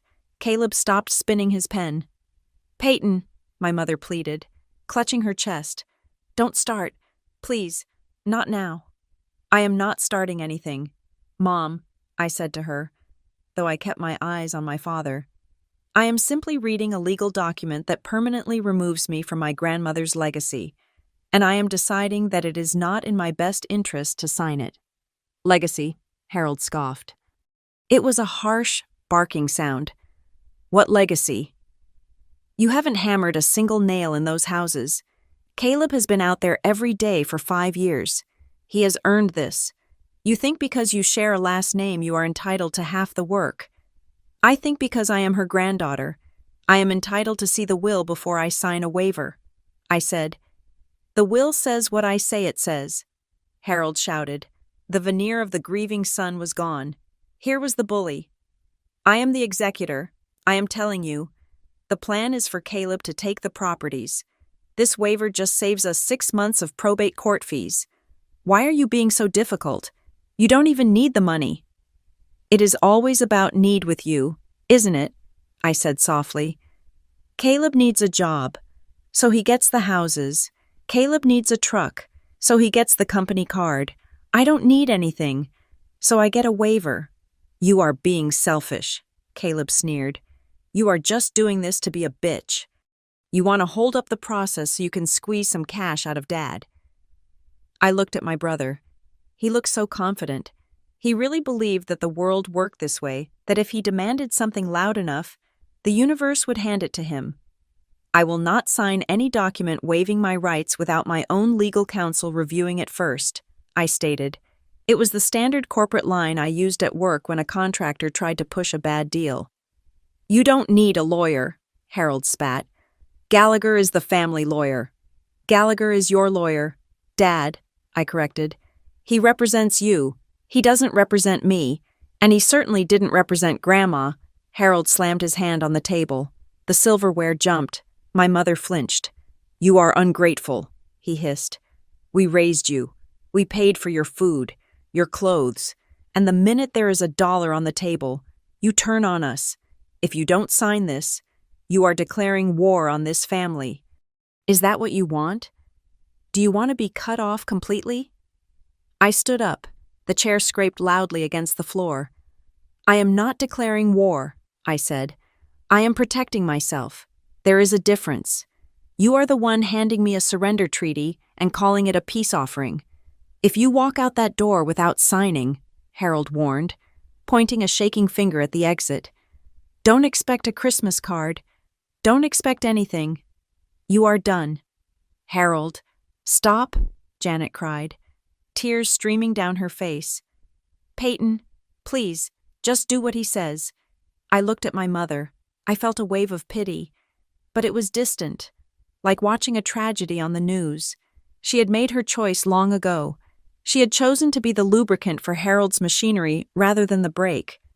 I love you, Mom, I said, but I am not going to set myself on fire just to keep Dad warm. I turned and walked toward the door. Grow up. Peyton, Caleb yelled after me. Go back to your spreadsheet. Nobody wants you here anyway. I didn't turn around. I didn't slam the door. I closed it firmly, with a definitive click. I walked to my rental car, my heart pounding in my throat. My hands were shaking now. The adrenaline dump was hitting me. It took 3 tries to get the key into the ignition. I didn't drive away immediately. I locked the doors and sat in the driveway, staring at the front of the house where I had grown up. It looked the same as always manicured lawn, fresh paint, the perfect image of suburban success. but I knew the rot inside. I pulled my phone from my purse and dialed a number I had saved under Aunt Marie to avoid suspicion. Ms. Navarro answered on the second ring. "Peyton," she asked. Her voice was sharp, alert. "They tried," I said. My voice was thick, but I forced it to be clear. "They presented me with a full waiver of interest this morning. Gallagher drafted it. They tried to bully me into signing it right at the kitchen table." "Did you sign anything?"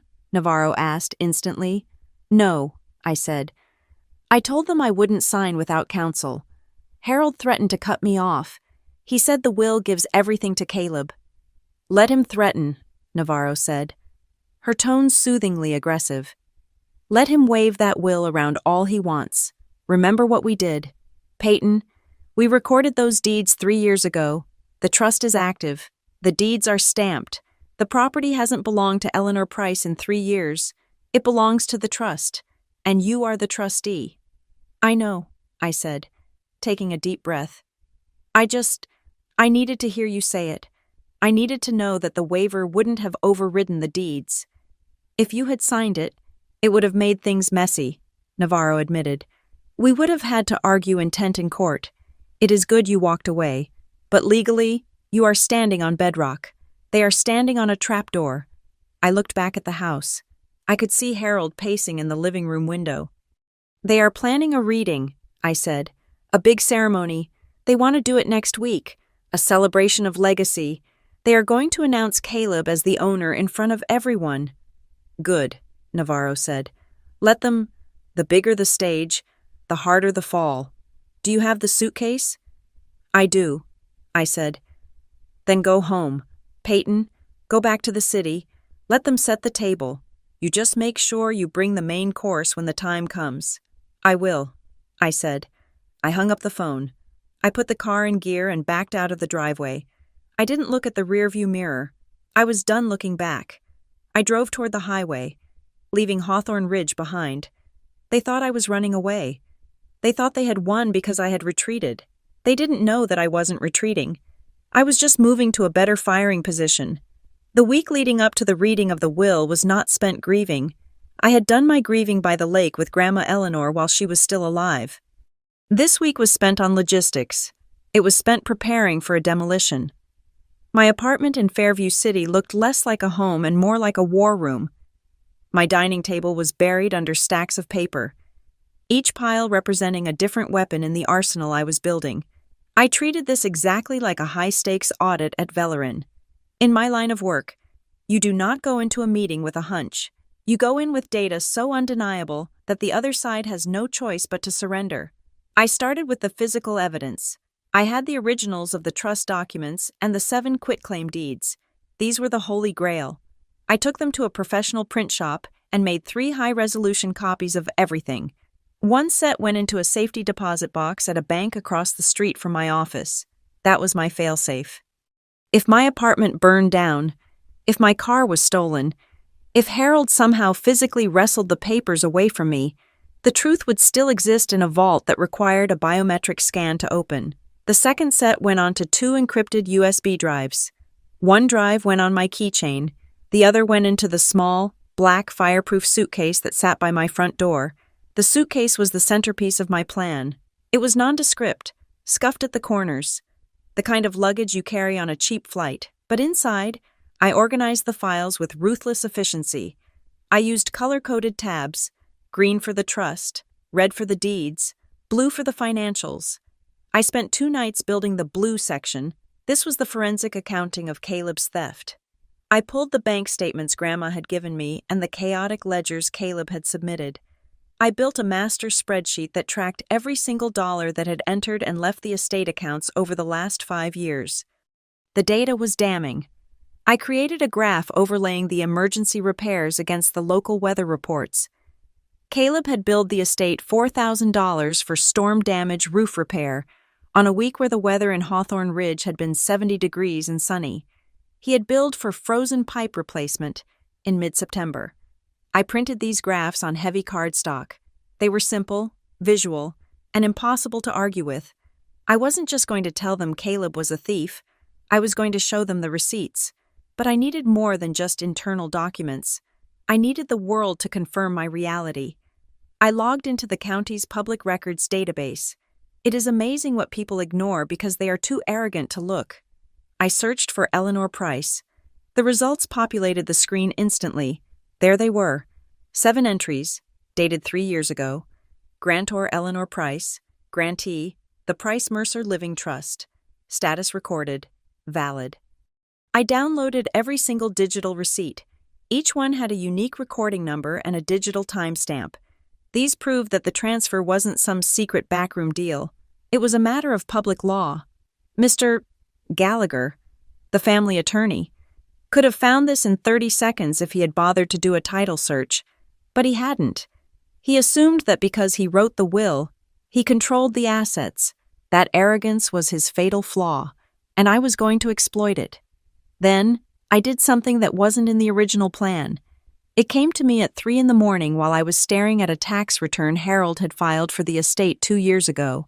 Harold and Caleb had been deducting these fake repairs as business expenses to lower the tax bill for the estate. They were using stolen money to commit tax fraud. If I exposed them at the reading, their first move would be to try and rewrite the books. They would claim it was a clerical error or a family loan. They would try to pay it back quietly to make the problem go away. I needed to cut off their retreat. I opened a secure browser and navigated to the State Department of Revenue's whistleblower portal. I didn't use my name. I didn't need to. I simply uploaded a PDF containing the spreadsheet of the fake repairs and the corresponding tax deductions. I wrote a brief note discrepancies in expense reporting for Mercer rental properties. Suggest audit of repair vendors. I hit send. I wasn't doing it to send my father to jail. Though that was a possibility, I was doing it to freeze the battlefield. Once the state had the file, Harold couldn't fix it. He couldn't claim it was a mistake. The record was locked. If they tried to fight me, they would be fighting a war on 2 fronts, one with me and one with the government, with the paper trail secured. I needed a human element. Documents are cold. I needed a voice that could cut through the emotional manipulation my mother would inevitably use. I thought about who had been there 3 years ago, who had driven Grandma to the lawyer's office on the day I couldn't get off work. Noah. Noah was my cousin on my mother's side. He was 24, quiet, and worked as a mechanic, like me. The family largely ignored him because he didn't have a prestige career, but Grandma had loved him. She used to bring him cookies at the garage. I called him and asked to meet at a diner halfway between Fairview and Hawthorne Ridge. Noah looked nervous when he slid into the booth. He was wiping grease off his hands with a rag. "Is this about the funeral?" he asked. "I saw you left early." "It is about the will," I said. "Noah, do you remember driving Grandma to a law office in Oak County about 3 years ago? Not Gallagher's office, a different one." Noah nodded slowly, dipping a fry into ketchup. "Yeah, Ms. Navarro, I remember. Grandma made me promise not to tell Uncle Harold. Do you remember how she was acting that day?" I asked. "Was she confused? Did she seem like she didn't know what she was doing?" Noah scoffed. "Grandma confused? No way. She spent the whole car ride lecturing me on why I should open my own shop instead of working for a chain. She was sharp as a tack. She was singing along to the radio." I leaned forward. "Noah, on Sunday, they are going to try to say that Grandma was senile. They are going to say she didn't know what she was signing. I need to know if you are willing to say what you just told me, in front of everyone." Noah stopped eating. He looked out the window, then back at me. He knew what I was asking. He knew that standing with me meant standing against Harold, the patriarch who controlled the family dynamic. "They are trying to cut you out, aren't they?" Noah asked. "They are trying to give everything to Caleb," I corrected, "including things that don't belong to him." Noah wiped his mouth. He looked angry. "Caleb called me last week, asked if I could fix the transmission on his truck for free. Said he would put in a good word for me with the family, like I am a servant." He looked me in the eye. "I will be there. Peyton, Grandma was the only one who treated me like a person. I won't let them lie about her." "Thank you," I said. "Don't sit with me. Sit in the back. Just be ready." The final piece of the puzzle was the enemy intelligence. I needed to know exactly who I was walking into the room with. I spent an afternoon digging into Mr. Gallagher. It wasn't hard. He was a small-town lawyer with a website that hadn't been updated since 2005. I found his client list in some old court filings. He represented Harold's construction firm. He represented the country club board. He represented Caleb for a DUI charge that had miraculously disappeared 4 years ago. He wasn't an estate specialist. He was a fixer for local men with money. Crucially, I found no record of him ever billing Grandma Eleanor directly. All the invoices for estate planning had gone to Harold Mercer. That was a massive conflict of interest. A lawyer cannot ethically draft a will for a client if the primary beneficiary is the one paying the bill and directing the terms. It was weak lawyering. It was lazy. And it was going to be his undoing. I debated hiring my own lawyer to walk into the reading with me. I could have brought Ms. Navarro. She offered to come. She said it would be safer, but I declined. If I walked in with a lawyer, Harold would put his guard up. Gallagher would shut down the meeting and claim he needed to review things in private. They would circle the wagons. I didn't want a negotiation. I wanted an ambush. I wanted them to feel safe. I wanted them to feel victorious. I wanted them to stand up, clap for themselves, and believe they had won. Because the fall is only fatal if you are standing at the very top. I sent a text to Ms. Navarro. I am going in alone. If things go sideways, I need you on standby to verify the trust details over speakerphone. But only if I call. She replied instantly, phone is charged. Good luck. Trustee. On Saturday morning, the day before the reading, the mail arrived. It was a heavy cream envelope with gold lettering. The Mercer family invites you to a celebration of the legacy of Eleanor Price and a toast to the future of Mercer Rentals. It wasn't a legal notice. It was a party invitation. They had turned a legal proceeding into a coronation for Caleb. They were so confident that I had been neutralized that they were inviting neighbors to watch the transfer of power. I turned the envelope over. On the back flap, in my mother's looping cursive, was a handwritten note. Peyton, please come for the food and to see the family. Don't worry about the business talk. We have everything settled, so you can just relax and be a guest. Love, Mom, just be a guest. That was the role they had assigned me for 32 years. The guest, the observer, the extra in the movie of Caleb's life. I walked over to the suitcase. I unlocked the latches. Click, click. I placed the invitation inside, right on top of the quitclaim deeds. I looked at the note one last time. Everything settled. She had written. I traced the words with my finger, and for the first time in a week, I let myself feel something other than cold calculation. I felt a thrill, a dark, electric thrill. You are right, Mom, I whispered to the empty room. Everything is settled. You just don't know who settled it. I closed the suitcase. I spun the combination lock. I was ready. The bomb was built. The fuse was cut. All I had to do now was walk into that living room and strike the match. The Sunday of the reading dawned with an aggressive, cheerful brightness that felt like a personal insult. The sky over Hawthorne Ridge was a piercing, cloudless blue, and the birds were singing with a manic energy that completely failed to match the gravity of a legal proceeding. It was the kind of weather reserved for weddings and graduations, not for the dismembering of a grandmother's estate. I arrived at the main house at 1 o'clock sharp. The street was already lined with cars. There were luxury sedans belonging to my father's golf buddies parked next to the rusted pickup trucks of the tenants. It was a visual representation of the feudal system my father had constructed the lords and the serfs, all gathered together to watch the crown prince ascend the throne. This was not a solemn gathering.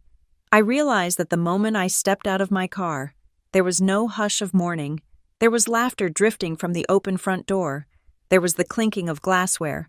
I walked up the driveway, the wheels of my black fireproof suitcase rumbling low and steady against the pavement.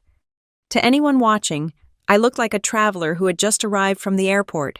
To me, the sound of those wheels was the drumbeat of an approaching army. When I entered the foyer, the first thing I saw was the poster. It was displayed on a heavy oak easel, right in the center of the entryway where you couldn't miss it. It was professionally printed on glossy foam board, at least 3 feet tall, at the top, in gold. Serif font. It read, Mercer Family Rentals, A New Era. Below the text was a stylized map of the county, with the 7 rental properties marked by golden stars, and superimposed over the map, fading in like a ghost, was a large, high-resolution photo of Caleb. He was wearing a hard hat and holding a blueprint, looking off into the middle distance with a visionary expression. It was a photo staged 3 months ago for a local business magazine. It was tacky, it was arrogant, and it told me everything I needed to know. They hadn't invited these people to hear a will. They had invited them to a coronation. Peyton, my mother, Janet, appeared from the crowd before I could even take my hand off the suitcase handle. She was wearing a floral dress that was far too festive for someone who had buried her mother 5 days ago. She smelled of hairspray and nervous energy. She enveloped me in a hug that felt more like a restraint than an embrace. Her arms pinned mine to my sides, as if she were checking for weapons. "I am so glad you came," she whispered into my ear, her voice tight. "I was so worried you were going to stay away after the breakfast incident. Thank you for being the bigger person. Honey, really, today is about unity." Unity. That was her favorite word. In the Mercer dictionary, unity meant everyone standing in a circle and applauding Harold. "I wouldn't miss it, Mom," I said, extricating myself from her grip. She looked down at the suitcase. Her smile faltered for a split second. "Oh," she said. "Did you bring luggage? Are you staying the night?" "Just some papers," I said vaguely. "Work stuff. I didn't want to leave it in the car." Right, she nodded, eager to accept any explanation that didn't cause a scene. "Well, come in. Everyone is here. There is shrimp cocktail in the dining room." I walked into the living room, dragging my heavy cargo behind me. The furniture had been rearranged to create an audience seating area facing the fireplace, where a heavy mahogany table had been set up like a judge's bench. My father was standing near the fireplace, holding a glass of scotch. He looked powerful. He was laughing at a joke told by one of the neighbors. His head thrown back, his chest expanded. When he saw me, he didn't smile. His eyes flicked to the suitcase, narrowed with suspicion, and then reverted to a look of guarded tolerance. He excused himself from the neighbor and walked over to me. "You made it," he said. It wasn't a question. "I did," I replied. He gestured to the bag with his glass. "Planning to move back in, that is a big case for an afternoon visit." "Just brought some files," I said, keeping my voice light. "I have to head back to the city right after we are done. Didn't want to risk a break-in with my laptop in the car." "Smart," he said, though he didn't sound convinced. He leaned in closer, dropping his voice so the guests wouldn't hear. "Listen, Peyton, I appreciate you coming. I know we had words the other day, but let's keep today smooth. All right? These are important people, investors, partners. Don't embarrass your brother." "I have no intention of embarrassing anyone who doesn't deserve it," I said. He took that as agreement. He patted my shoulder 2 hard thumps and moved away to greet a local councilman. I retreated to the back of the room, finding a spot near a bookshelf where I could observe the terrain. Caleb was working the room like a seasoned politician. He was wearing a navy blue suit that was tailored a little too tight, meant to show off his gym physique. His fiancée, Jessica, was attached to his arm like a barnacle.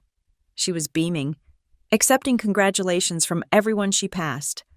"Oh, we are thinking of renovating the Maple Crest house first," I heard her tell Mrs. Gable, the town librarian.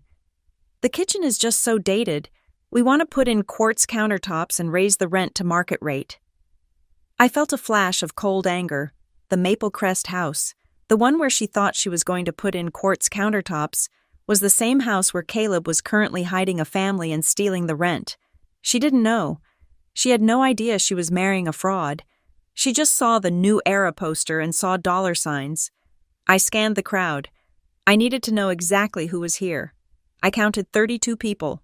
There were the neighbors, mostly older couples who had known Grandma for decades, but had known Harold longer. They were here for the gossip and the free food. There were a few distant cousins who looked bored, checking their phones, and then there were the tenants. This was the part that turned my stomach. Harold had invited 3 of the long-term tenants. Mr. and Mrs. Higgins were there, holding plates of food awkwardly, looking out of place in their work clothes. They looked grateful. They looked at Harold and Caleb with respect, probably thinking that being invited to the landlord's house was a great honor. They didn't know that the administrative fee Caleb charged them every month was illegal. They didn't know that the reason their roof leaked wasn't because parts were on back order, but because Caleb had pocketed the repair money, and in the back corner, sitting quietly near the window, was Noah. My cousin caught my eye. He gave a barely perceptible nod. He was wearing a clean button-down shirt, his hands folded in his lap. He looked terrified, but he was there. He was my anchor. The front door opened again, and the room quieted slightly. Mr. Gallagher had arrived. He bustled in with the self-importance of a man who believes he carries the tablets of Moses in his leather satchel. He was sweating slightly from the heat, dabbing his forehead with a handkerchief. He shook Harold's hand vigorously, nodded to Caleb, and ignored everyone else. He looked confident. Why wouldn't he be in his mind? This was a routine job. He had drafted a will based on Harold's instructions. He had drafted a waiver that he assumed I would eventually sign. He believed he was about to read a document that would seamlessly transfer millions of dollars of real estate to the male heir, cementing his relationship with the new boss. He didn't know he was walking into a trap. "Sorry I'm late," Gallagher announced, his voice carrying. "Had to notarize a few last-minute items, but we are all set. All set." "Excellent," Harold said. He clapped his hands loudly. "All right, everyone. If we could all gather around, please, take a seat. We have plenty of chairs." The room shuffled. People moved toward the rows of folding chairs that had been set up facing the heavy table. The atmosphere shifted from cocktail party to theater audience. I didn't sit. I stayed in the back, standing by the bookshelf, my hand resting on the handle of my suitcase. Harold took his place at the front of the room, standing next to the easel with Caleb's face on it. He waited for the murmurs to die down. He looked at his wife, who gave him a teary, encouraging smile. He looked at his son, who stood with his chest puffed out. He didn't look at me. "Thank you all for coming," Harold began. His voice was rich, practiced. "We lost a great woman this week. Eleanor Price was the matriarch of this family. She was a woman of vision. She started with one small house and built it into what you see today." He gestured to the map. But Eleanor knew that a legacy isn't just about holding on to the past, it is about building for the future. She knew that for this business to thrive, it needed strong, young leadership, it needed energy. He placed a hand on Caleb's shoulder. Caleb tried to look humble and failed completely. "My mother and I talked about this often in her final years." Harold lied. He said it so smoothly. "She told me, 'Harold, make sure Caleb is ready. Make sure he has the tools.' Well, folks, I am proud to say, he is ready." There was a smattering of applause. Jessica clapped the loudest, her diamond engagement ring catching the light. "So today," Harold continued, "we are going to make it official. We are going to read the final wishes of Eleanor Price, which will transition the stewardship of Mercer Rentals to the next generation, to Caleb." He paused, letting the weight of the moment settle. "And I want to say," he added, his tone shifting slightly, becoming dismissive, "that we are also glad my daughter, Peyton, could join us from the city." He waved a hand vaguely in my direction, not even making eye contact. "Peyton has her own life. She has her own career. She has never had much interest in the dirt and grit of property management, and that is fine. We are proud of her independence, but today is about the business. Today is about the Mercer name staying on the deeds." It was a masterstroke of exclusion. In 3 sentences, he had defined me as an outsider, praised me for being irrelevant, and erased my claim to the family name. "So," Harold finished, stepping back, "without further ado, I will turn it over to Mr. Gallagher to read the last will and testament." The applause was polite but brief. The guests sensed the shift. The party was over. The legal part was beginning. Mr. Gallagher sat down at the heavy mahogany table. He placed his leather briefcase in front of him. The room went silent. You could hear the dust motes dancing in the sunbeams. You could hear the breathing of 30 people. I watched him. I watched his hands. He clicked the gold latches of his briefcase. Click, click. The sound echoed in the quiet room. It was the exact same sound my suitcase had made when I locked it that morning. He opened the lid. He reached in and pulled out a thick document bound in blue paper. "Thank you, Harold," Gallagher said, adjusting his reading glasses. He looked over the rims at the audience. He looked satisfied. "This will be brief. The terms are quite straightforward." He cleared his throat. I tightened my grip on the handle of my suitcase. My knuckles were white. My heart was hammering against my ribs. A frantic, heavy rhythm. They were so sure. They were so incredibly, stupidly sure. Harold crossed his arms, leaning against the mantel, looking at his son with pride. Caleb winked at his fiancée. My mother wiped her eyes. They thought the story was over. They thought the ending had been written, signed, and filed. I took a silent breath, expanding my lungs, preparing my voice. Mr. Gallagher opened the first page of the will. "I, Eleanor Price, being of sound mind and body," he began. I let him finish the sentence. I let the silence hang for 1 heartbeat, 2 heartbeats, and then I pushed off the wall. I took a step forward, the wheels of my suitcase rolling on the hardwood floor. The sound cut through the room like a knife. The show was about to begin. Mr. Gallagher cleared his throat, a wet, guttural sound that seemed amplified in the hushed room. He adjusted his reading glasses, sliding them down the bridge of his sweaty nose, and began to read from the blue-bound document with a tone of self-importance that grated against my nerves. "Article 3, he announced, his voice projecting to the back of the room. "Distribution of real property." I watched him closely. I watched his eyes scan the page, interpreting words that he believed were the final edict of Eleanor Price. "I, Eleanor Price," he read, "being of sound mind, do hereby bequeath the entirety of my real estate holdings, specifically the residential rental portfolio managed under the Mercer family name, to my grandson, Caleb Mercer." A ripple went through the room, a soft collective exhale. "This bequest includes," Gallagher continued, listing the addresses I knew by heart, "the properties at 42 Brookline Terrace, 108 Pine Hollow, the triplex on Riverbend Lane." He rattled them off. 7 addresses, 7 streams of income, 7 homes filled with families. "This decision is made in recognition of Caleb's tireless dedication," Gallagher read, stumbling slightly over a smudge on the paper, "and his role as my primary caretaker and the steward of my business affairs during my final years." I felt a sharp, cold spike in my chest. Primary caretaker Caleb hadn't visited Grandma for a non-business reason in 5 years. He hadn't driven her to a doctor's appointment. He hadn't brought her groceries. He hadn't sat with her on the porch and watched the sunset. That phrase, primary caretaker, was not Grandma's voice. It was Harold's. I could hear my father's cadence in the sentence structure. Grandma never used the word steward. She called it keeping house. Harold couldn't wait any longer. The legal pacing was too slow for his ego. He stepped away from the mantel, effectively cutting Gallagher off mid-sentence. "Thank you, Arthur," Harold boomed, taking over the floor. "I think we can summarize the rest." Gallagher looked annoyed, but deferred to the man who paid his invoices. He lowered the document. Harold looked out at the audience, his face flushed with victory.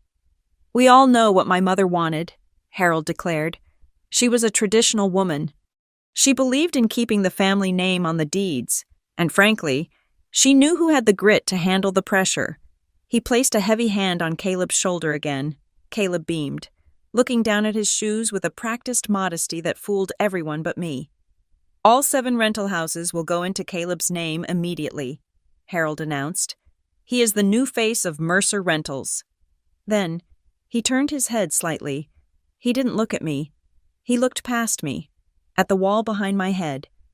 "As for my daughter, Peyton," he said, his voice taking on a benevolent, dismissive tone. My mother and I discussed this at length. Peyton has her own life in the city. She has a career. She is independent. He said the word independent like it was a diagnosis. She doesn't need the burden of managing tenants, Harold said, shrugging. And she certainly doesn't need the money. She is doing just fine on her own. So, in accordance with the will, the rental business remains intact with Caleb. Peyton receives our love and our pride, which is what she has always wanted, he smiled, a wide, shark-like expression. My daughter doesn't need a share, he added, repeating a phrase he often used with his friends, framing my disinheritance as a compliment to my resilience. The room erupted. This time, the applause was louder than before. It was validated. The tension was broken. The neighbors nodded to one another, murmuring their approval.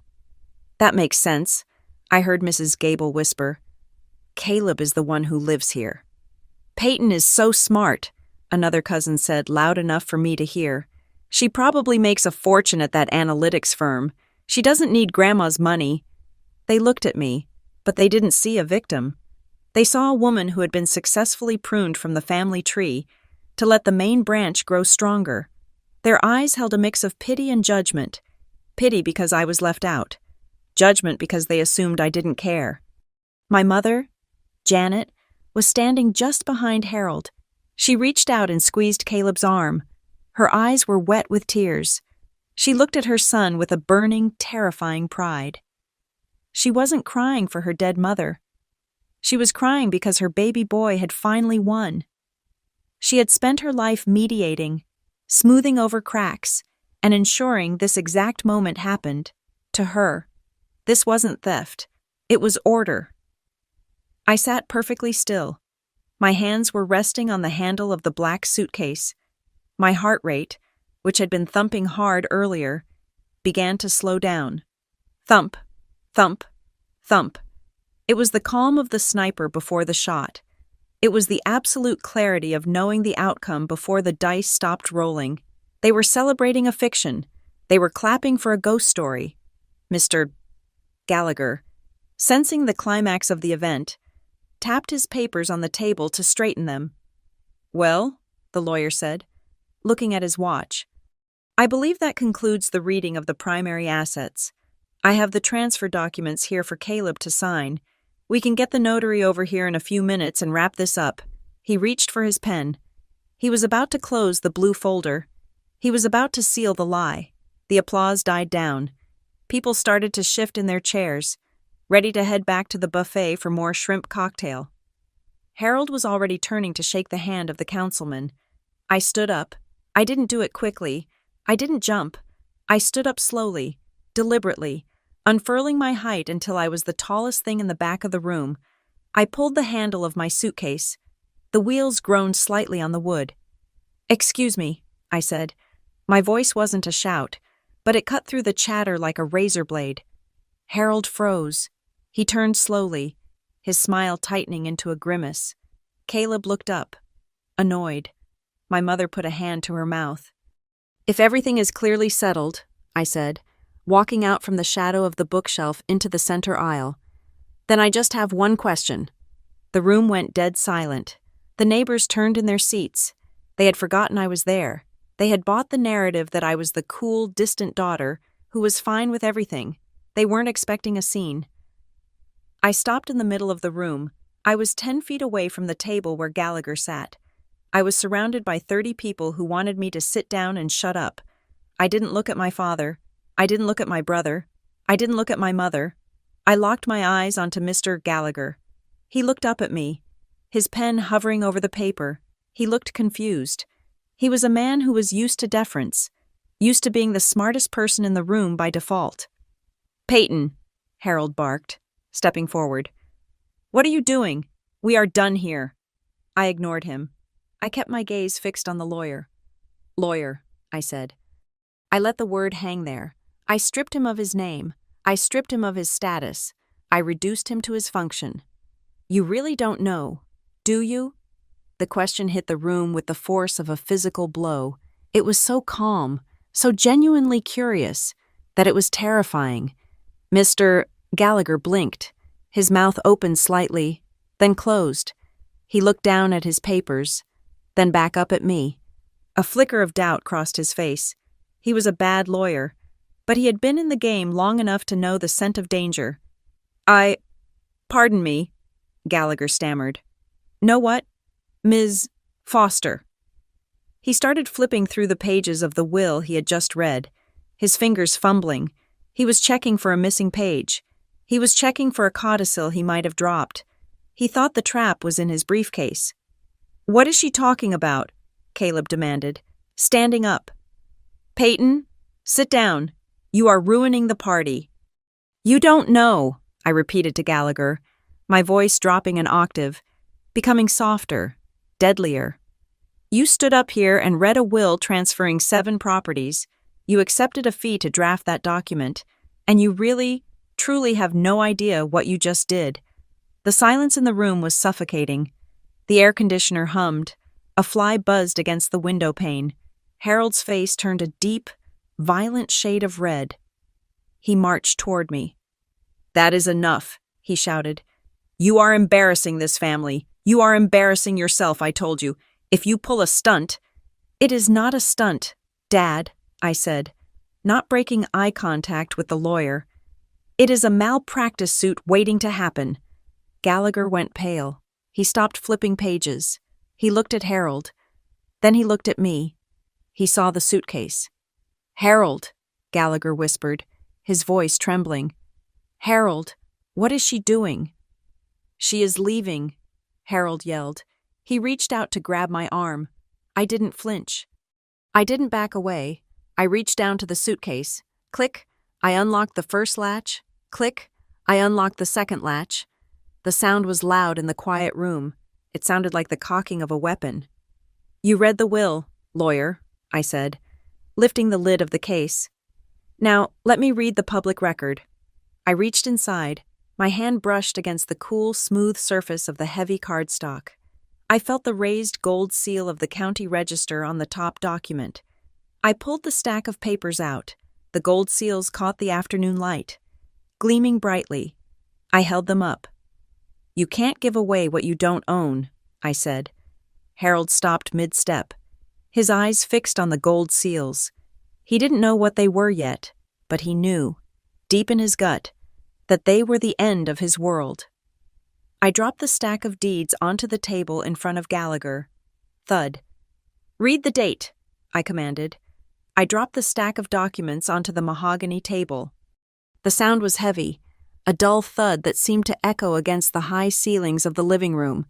It was the sound of a gavel coming down. Read the date, lawyer, I repeated. Mr. Gallagher stared at the papers. His hand shook slightly as he reached out to touch them. He wasn't looking at a simple will anymore. He was looking at official, county-certified quitclaim deeds. The gold foil seals were raised and textured, catching the light. Undeniable proof of their authenticity. He adjusted his glasses and leaned in. October 14th, 3 years ago, he read, his voice barely a whisper. Louder, I said. So the room can hear you. October 14th, 3 years ago, Gallagher announced, his voice cracking. And who is the grantor? I asked, guiding him through his own humiliation. Eleanor Price, he said. And the grantee, I pressed. Who owns those houses? Mr. Gallagher, read the line. He swallowed hard. He looked up at Harold, then at Caleb, then back at the paper. He knew that the next words he spoke would destroy his biggest client, but he also knew that if he lied about a public record in front of 30 witnesses, he would lose his license. The grantee is the Price Mercer Living Trust, Gallagher read. Eleanor Price, trustee, he flipped to the next page, and the successor trustee, he continued, the color draining from his face, is Peyton Foster. The room erupted, not with applause this time, but with a collective gasp of shock. The polite murmurs of the neighbors turned into urgent whispers. Mrs.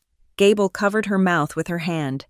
The councilman Harold had been trying to impress, took a distinct step away from him. What is this? Harold shouted, rushing the table. He grabbed one of the deeds, crumpling the edge. "This is fake. She printed this on her computer. It is a forgery." "Look at the recording number." "Dad," I said calmly. "Top right corner. Book 402, page 891. You can check it on your phone right now. It has been on the county server for 3 years. Mr. Gallagher was already checking. He had pulled out his smartphone and was frantically typing into the county database. I watched his thumb hover, then press search. He slumped back in his chair. He looked like a balloon that had been punctured. "It is real," Gallagher whispered. "It is all there, every single property. They were transferred out of Eleanor's name 3 years ago. They are not part of the estate. They belong to the trust." "And who controls the trust?" I asked. Gallagher looked at the trust document I had placed next to the deeds. He opened it to the designated tab. "Peyton Foster is the sole successor trustee and primary beneficiary," he read. Then he paused. He squinted at a specific clause I had highlighted in yellow. "And Clause 14B specifically states that due to conflicting financial interests, Harold Mercer and Caleb Mercer are permanently disqualified from serving as trustees." "That is a lie," Harold screamed. He was losing control completely, his face purple with rage. "My mother was senile. She didn't know what she was doing. Peyton dragged her to some back alley lawyer and tricked her. She was confused. She would never cut Caleb out." I didn't yell back. I didn't argue. I simply turned my head toward the back of the room. "Noah," I said. My cousin stood up. He looked terrified, his hands trembling by his sides. But he stood tall. All eyes turned to him.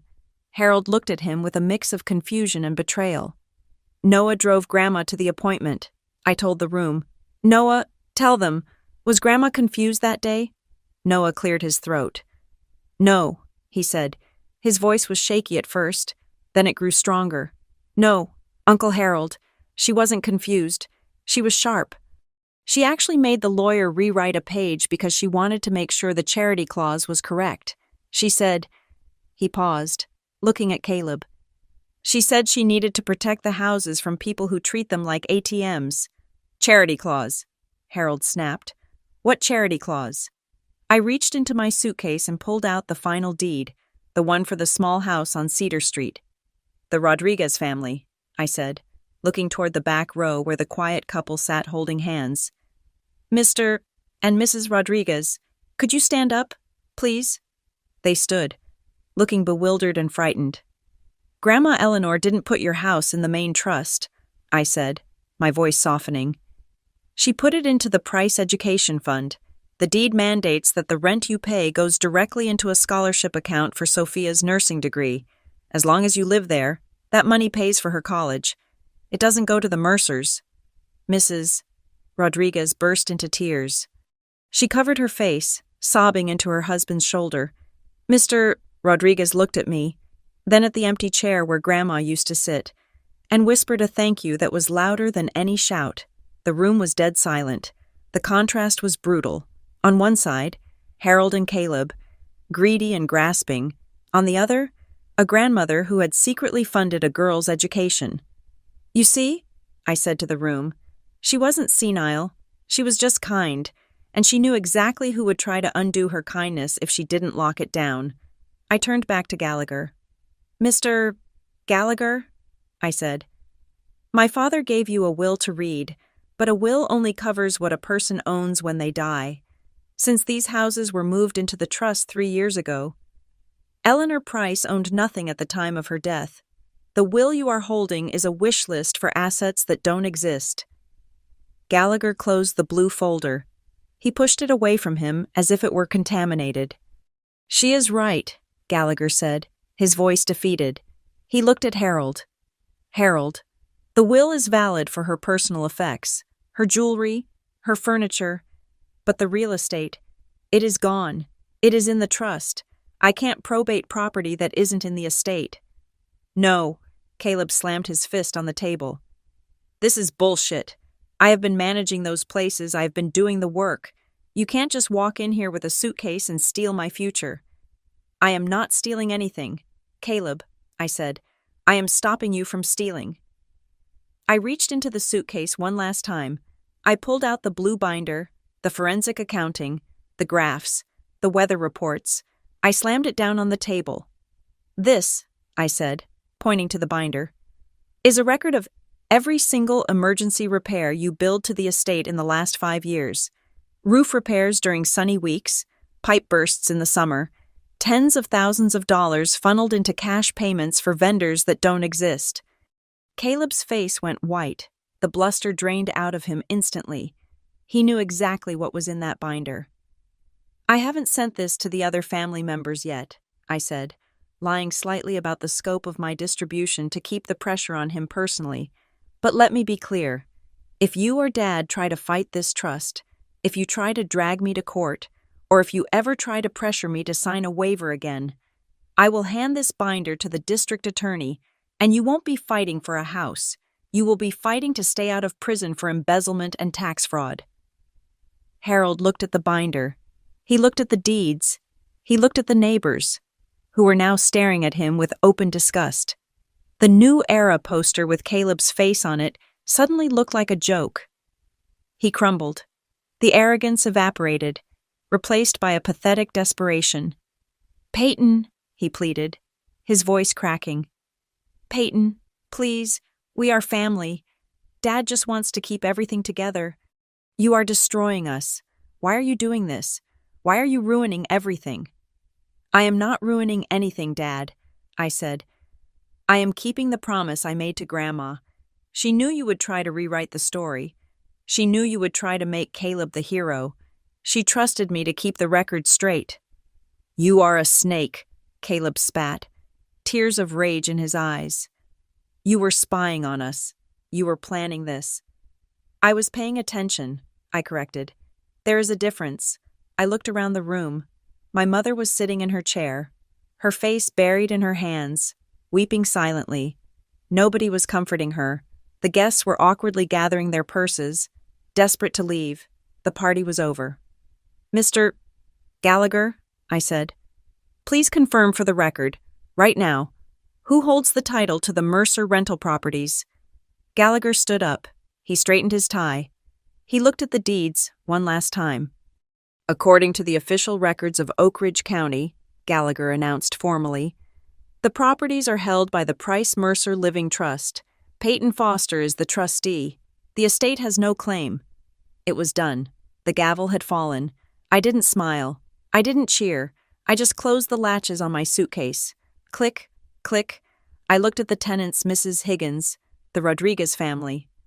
"Your leases are safe," I told them.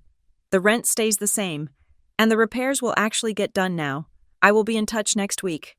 I took the handle of my suitcase and turned to leave. "Peyton," my mother called out, a wail of despair. "Where are you going? We have to fix this." I stopped at the door. I looked back at the tableau of my family. Harold, defeated and small. Caleb, exposed as a fraud. Janet, broken by her own denial. "There is nothing to fix, Mom," I said. "Grandma didn't leave the houses to me to punish you. She left them to me so that nobody else would be used. She broke the cycle. All I did was read the paper." I walked out of the front door into the bright, blinding sunshine. The air tasted sweet. The birds were still singing, indifferent to the carnage inside. I walked to my car, loaded the suitcase into the trunk, and sat in the driver's seat for a moment. I looked at my hands. They were steady. Grandma was right. Invisibility had been my weapon. They never looked at me, so they never saw the blade until it cut them. I started the engine and drove away from the house, past the New Era poster that would be in the trash by tomorrow. If someone tries to write your name out of the story, remember this: you have the right to pick up the pen. You have the right to correct the record, especially when the paper is already on the table, and the truth is stamped in gold. Thank you so much for listening to this story. I am so curious to know where you are tuning in from, so please drop a comment below and let's chat about it. If you enjoyed this story of justice served, please subscribe to the channel Maya Revenge Stories, like this video, and support us by hitting that hype button so this story can be heard by even more people.